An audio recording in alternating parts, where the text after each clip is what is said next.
Hola, I'm Elias Torres, co-founder and CTO of Drift. You're listening to the American Dream Podcast. On this show, we talk to leaders who have achieved their own version of the American dream.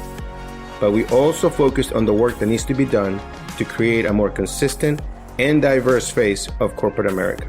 That's why I'm setting aside time to talk to leaders of nonprofit organizations, the people leading the charge to build a brighter future for the next generation. Bienvenidos a todos to another episode of the American Dream Podcast. Today's guest is Beatris Mendez Gandica, a senior program manager for Microsoft and the founder of Nuevo Foundation, which is a group of professionals encouraging underrepresented communities to learn more about STEM careers. Like me, Bea has a passion for getting more underrepresented individuals into tech early in their careers, and that's what we're going to talk about in this episode. Welcome to the show, and let's talk. Thank you for being here. No, thank you for having me. I'm very excited. I've seen a lot of your episodes and how fun you are and all the stuff that you've done, especially for the Latino community. So I really appreciate it for giving me this chance. I haven't done anything. All I do is I just work. And then some people say, well, I want to watch your work. I was like, okay. So there's a lot to talk about, right? I think the meat of it is the Nuevo Foundation. And I think that's what really attracted me to ask you to join us, right? Because it really aligns with my mission. But I want to know, I always love hearing stories, right? And I think, I don't know, maybe I'm always trying to looking ways to say stuff that gets me in trouble, but I haven't gotten in trouble yet, but maybe. I feel like from your career and stuff like that, you come across to me, you're still a young person, right? You're not like old like me. And yet you have a foundation already, and that's just mind-blowing, right? Because you're like, I'm starting a foundation now, but I'm really old. It took me a long time to feel ready to help. And you've done this so much earlier than me. I'm so proud of you, and I'm in awe. So tell me what led you to do this? Thank you. Yeah, no. So for me, it has always been ingrained in my family to be able to give back. Growing up, I'm from Venezuela, and I remember my grandpa would take us to the orphanage, to the elderly home, would take us to the church to bring food, to buy their products, to bring in medicines, clothing, and that's something that I just grew up with. So for me, giving back, it's normal. So I did that. Then when I came to school to the U.S. in Wisconsin, they had a program where they try to bring folks that come from underrepresented backgrounds into the university to make sure that they continue their high school education and that they have a chance also to do that for college. So I did that, and I thought it was super fun. I wanted to see more people that looked like me in college. I did that. So then I came to Microsoft, and they also have some programs like DigiGirls where they bring girls to learn more about tech, about coding. But I was like, how can I help anybody? It cannot just be if you're Latina, if you are a female, if you are this, if you are that. I wanted to help the whole spectrum, because something that I realized is, as a Latina in this country, I want to be included. And if I'm excluding whom I'm teaching, then what is it that I'm doing? So therefore, Nuevo Foundation Nuevo, for those of you that don't know, means new in Spanish. And the whole idea was to have a new approach where we help anybody that's underrepresented. That can be in terms of income, that can be in terms of gender, in terms of race, or any other underrepresentation. And that's what we started. So I'm like, but Bea, why would you start this thing if it's a lot of work, it's a nonprofit, you don't have money, where are you going to get the funds, all that stuff? And I think there's this saying that I would say, like, hacemos de tripas corazón, or with what the little that you have, you make the most that you can. And we just came with this idea, and it was 5 friends at a cafeteria here on campus at Microsoft. And I'm like, look, I learned how to code in university. I think it's too late by comparison with other regions of the world. How can I give the chance that I didn't have to that kid in Montana, Idaho, Seattle, that they can do too through coding? And so we're like, okay, well, there's already plenty of organizations that do the same. Let's see if we can do it. And our target was, if we can help 500 kids in the first year, this is 2018, well, this will be a success. And before the end of the year, we were able to help over 2,000 kids. And so there's still a gap, there's a need, and that's how it started. If I speak too much, you can always stop me, but that's what came to mind with your question. I normally speak too much. So what I try to do in this episode is try not say anything. So And the good thing is that because I interview a lot of Latinos, they just talk a lot, so I don't have to say much. In my company, we call that drift leadership principle, staying scrappy, right? It's that something that it's just, I love that is built in, is taught to immigrants, to Latinos, because we have less, right, growing up. And so we're okay. But to tell you the truth, there's people in my company that don't like that principle. Sure. It's controversial, right? It's a, should we do things too scrappy? That means they're not well developed. Should we do things properly? Should we be cheap at this stage? Is it cheap? Is it frugality? Whatever it is. But I love what you did. I feel like you're very entrepreneurial. I can dig you for working at Microsoft, but that's a plus. But the thing is that you went and you said, can we help 500 kids? You set a goal, 500. And you said, if we do that, that's better than nothing, than not helping anyone. And you helped 2,000. Wow. That's phenomenal. And those kids, maybe it's the first experience ever they had with something like this, right? Yes, so we try to work with Title I schools in the US, which are the schools that are least funded.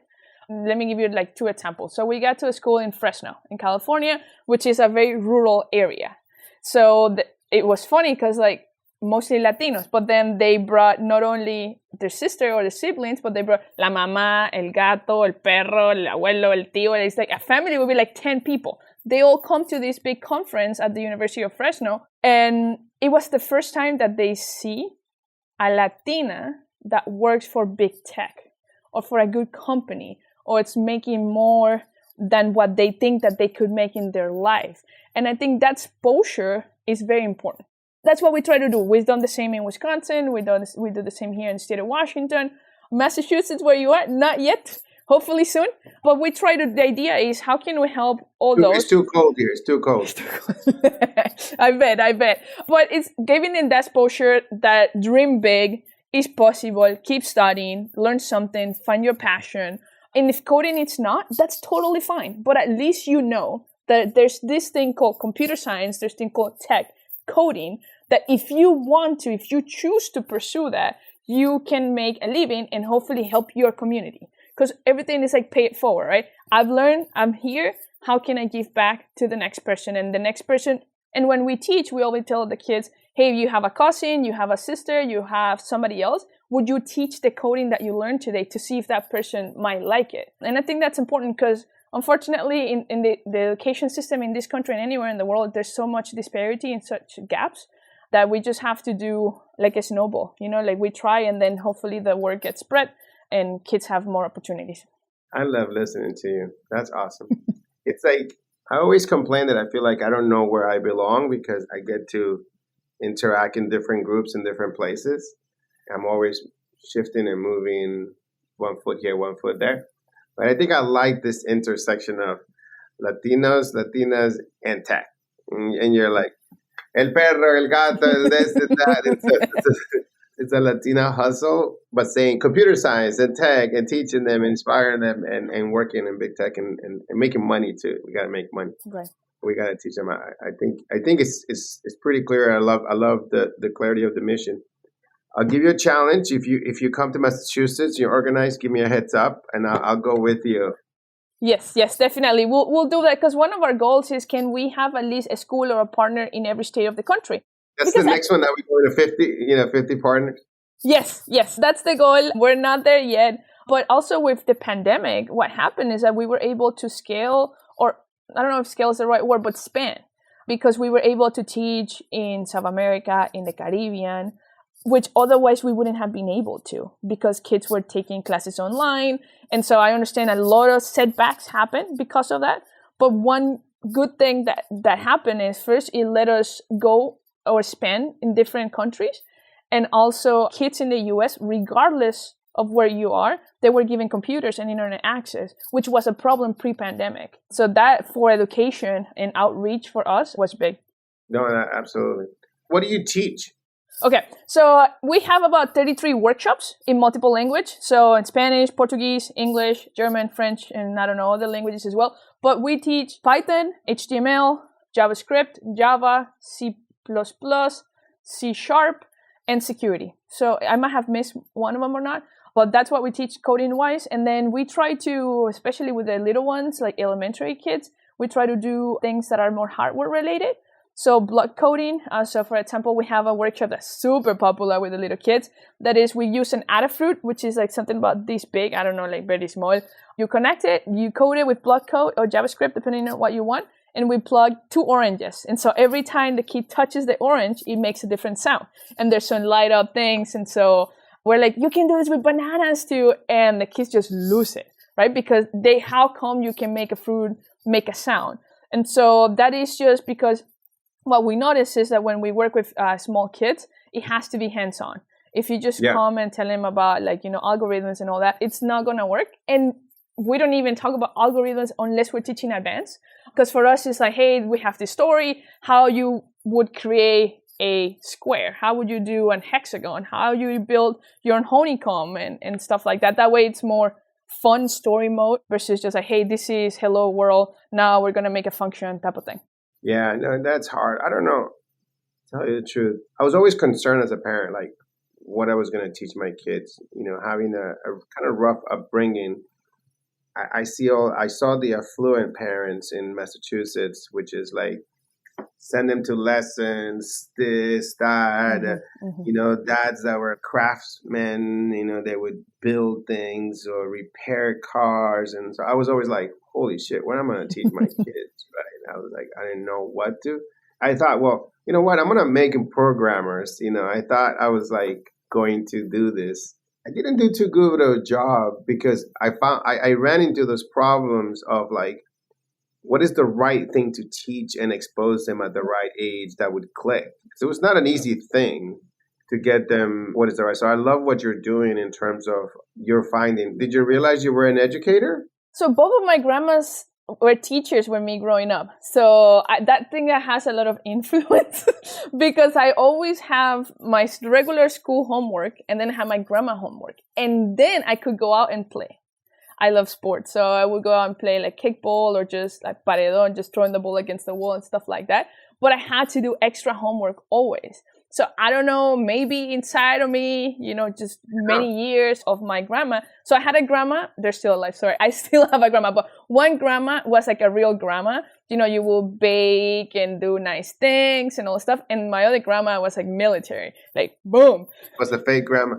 The fake grandma, yes, exactly. I love her to death, but that's just how she was. She's like, you gotta, if they asking you to do 1, 2, 3, you're gonna do 1 through 6. And I never understood that. Why? Obviously, as a kid growing up, it sucks. Because you want to go out and play with your friends. You want to play Nintendo or anything that you want to play or play outside. But I have to do extra. But after the year passed, I'm super thankful because that resiliency or that giving more than what you asked, I think is what has helped me in my corporate job. But also at Nuevo, where I have a team that we have no money, no income necessarily, but it's how do I grow my team? And if I'm expecting my team that's all volunteer to do something, am I an example that I'm doing exactly what I'm asking them and more? Because otherwise, how do you expect people to do stuff that you're not doing? Especially in the nonprofit world. Corporate, that could be a different topic. That's important. I like how you call corporate. Yeah. I'm glad you know it's corporate. Yeah. Well, you didn't get laid off. No. That's Thankfully, no. But we're living right now times that it's rough. There's a lot of folks from Meta that got let go yesterday. Thankfully, my 2 friends, like good friends that are there, are good. Another friend at Twitter, she's still good. It's unfortunate what's going on right now with the layoff. And usually, what happens is that Latinos are the ones that get laid off first too. So it's a real struggle that I've seen that too up close and personal. To tell you the truth. It's painful. Oh my God! I love. Are you an engineer? I went for school for information systems, and I work in engineering. I call myself an engineer, but it depends who you ask. Because some people say, "Well, if you didn't study engineering, then you cannot be called an engineer." I'm like, look, that's what I've been doing. If you need the title to claim something, okay, maybe I'm not, but I do engineering work. What do you code in? So right now in my real job at Microsoft, or like the 9 to 5, not my 5 to 9, mostly it's going to be right now on Custo, which is Azure DevOps, Azure Data Studio, which is like a query language similar to SQL, but it's not SQL. And the majority of the code, when I get to review it, it's going to be JSON and a lot of YAML. So I love when I see YAML. I really do. Yeah. So you're doing more like DevOps and stuff like that. And did you do like C# and all this stuff before? Yes. In my previous job, yes, I'm a program manager, but in my previous job, I got to check in code because the engineer manager and lead were like super cool about it. It's like, yes, Bea, even if it takes you longer, you can still do it. And by the way, the reason I'm saying it takes me longer because that's not what I do every day. Yeah, absolutely. No, you're an engineer. Yeah. I was able to check in. If somebody says you're not an engineer, tell them to fucking call me. Okay, sounds good. But yeah, it was C#. Talk to my friends. Say talk to Elias because I study information systems. Oh, same. Right? Okay. So it was management of information systems. That was my degree in Tampa at USF. And then I showed up like you at IBM, corporate job, and I was just there winging it, learning, right? Yep. And I took a few classes at this school called Harvard, but the reality of it is like I learned all my programming at work. On your own, and learning. So, and making mistakes and learning. Exactly. And so tell whoever tells you you're not an engineer, tell them to talk to me. It's awesome stuff. But for the nonprofit, the coding that we use the most is Python because I think it's the best to get kids started. When I see some teachers starting kids with C++ or C#, I'm like, I get it. I can understand because maybe that's what they learn. What about JavaScript?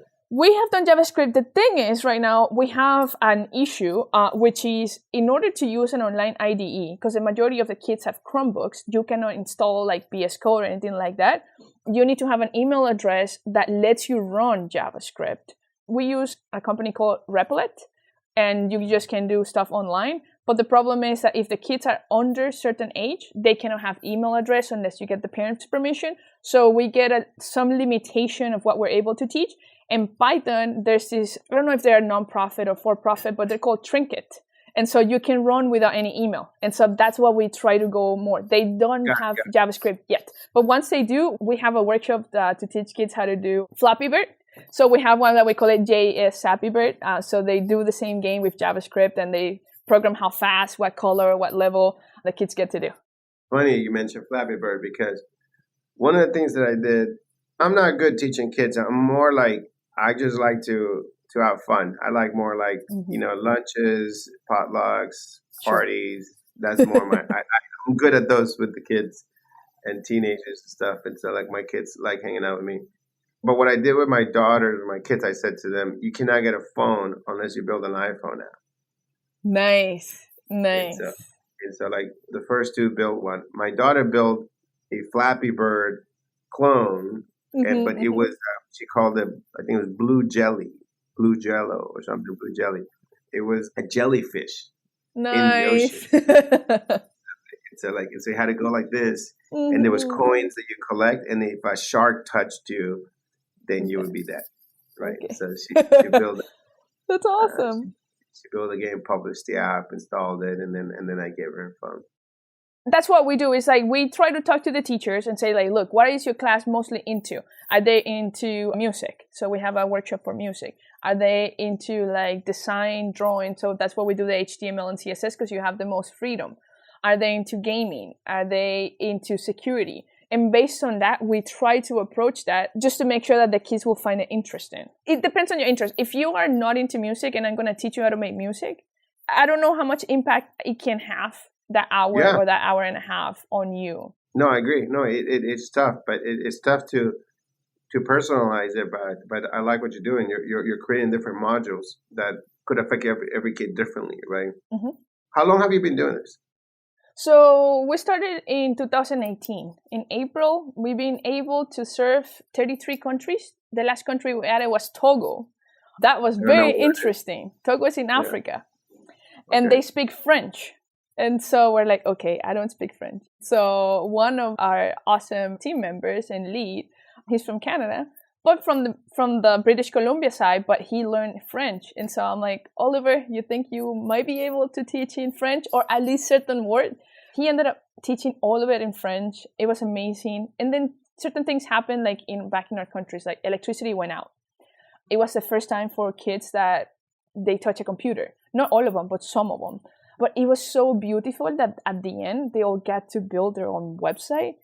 the first time touching a computer and already doing HTML and CSS. I just think that that's just amazing. And hopefully we can continue to partner with that organization in Togo and anywhere in the world. Because to us, it doesn't matter where you are. If we can connect virtually on a time that's not like 3 a.m. or something like that, we'll make it work.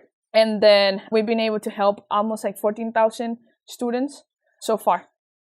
So you get these kids into tech. How do you get them to stay? Yes. So that our job I'm not trying to give you more work because this is a hard problem. And I'm just happy that you're doing something very, very nice.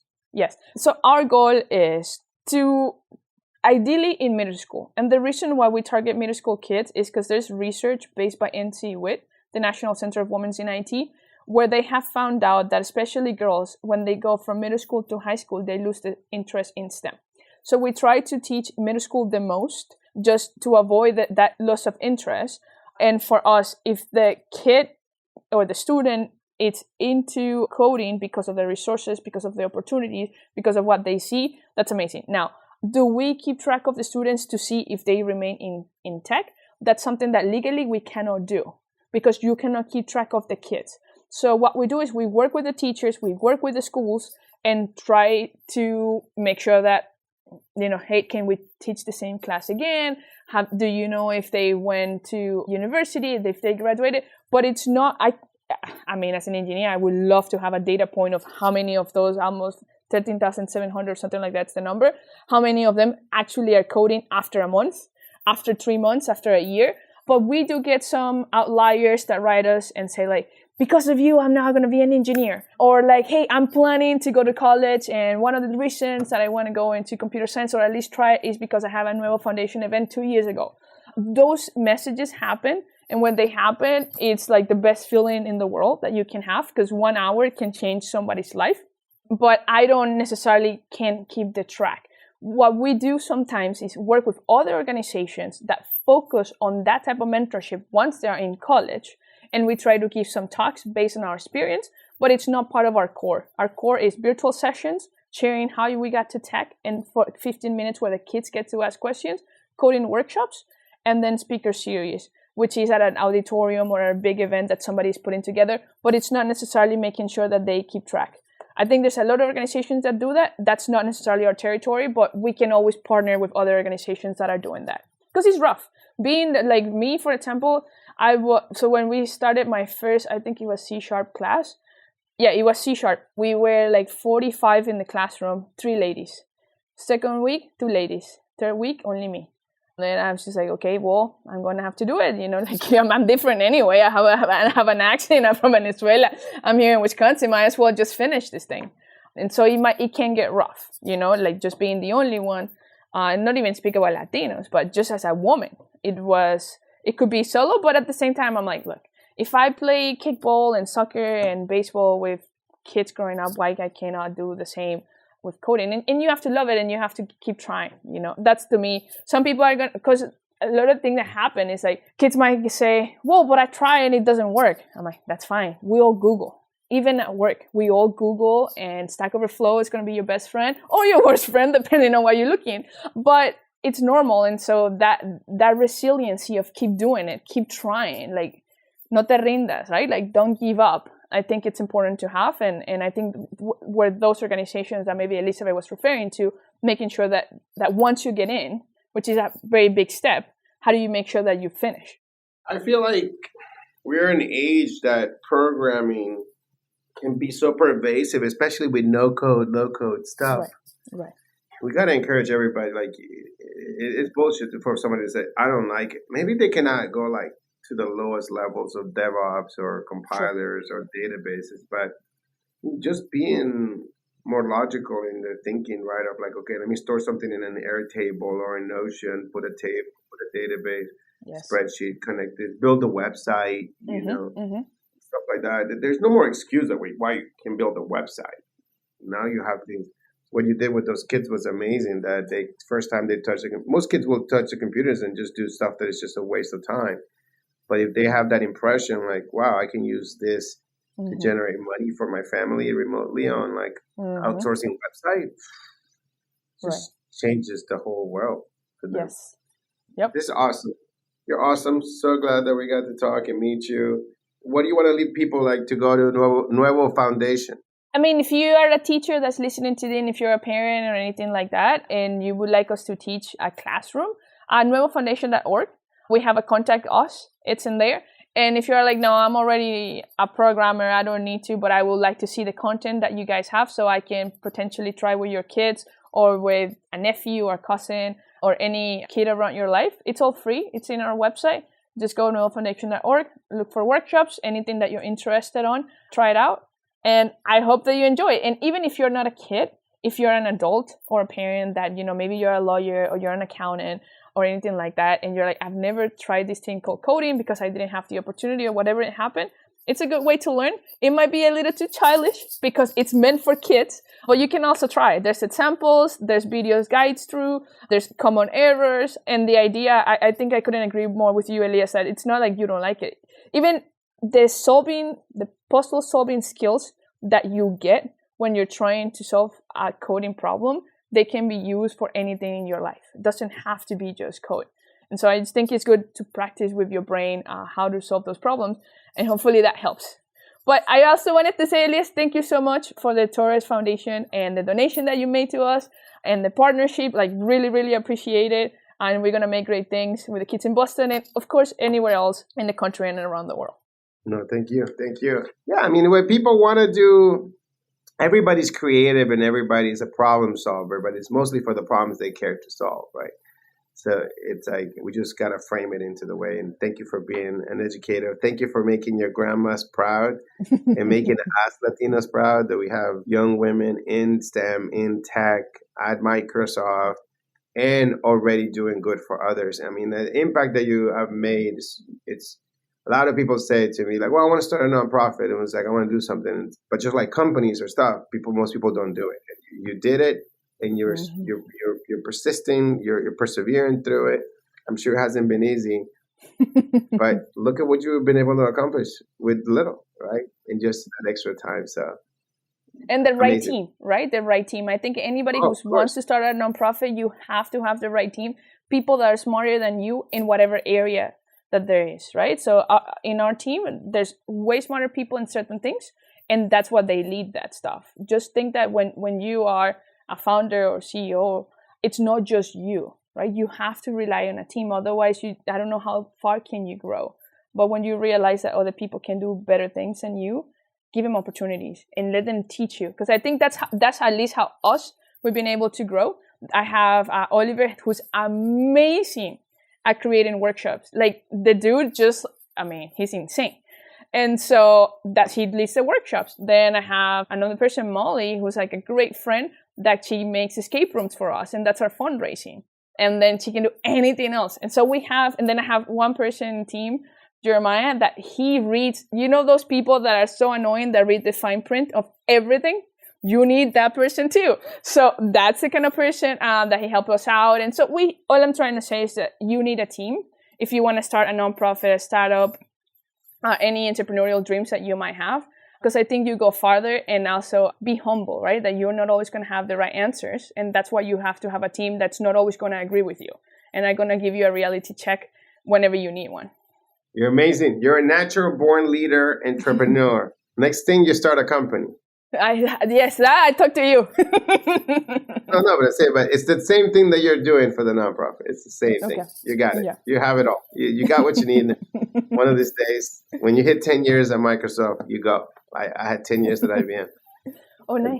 Nice. Was that your goal, like to get to 10 years and then start something on your own? Oh, no, that was not my goal. I get caught up really fast. But I was like, oh, shit, I've been here 10 years. I got to go. I was like, around 8, I started feeling like, wow, I can't stay here forever. I can't. This is not me.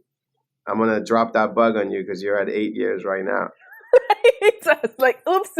Yeah, it was like, well, not everybody wants to work as hard as me. Look at you. You're like, you go home and you continue to work on the nonprofit, right? Mm-hmm, mm-hmm. And so it's like you have that energy and that drive, and you have the acumen to like find people, recruit people, bring them together, lead them. Yeah, you can also be an entrepreneur. You are already. Very nice meeting you. Thanks for listening to the American Dream Podcast. Make sure to hit subscribe so you never miss when a new episode drops. If you like this episode, please leave a 6-star review wherever you listen to your podcast. And if you're interested in learning more about my American Dream mission, subscribe to my newsletter linked in the show notes.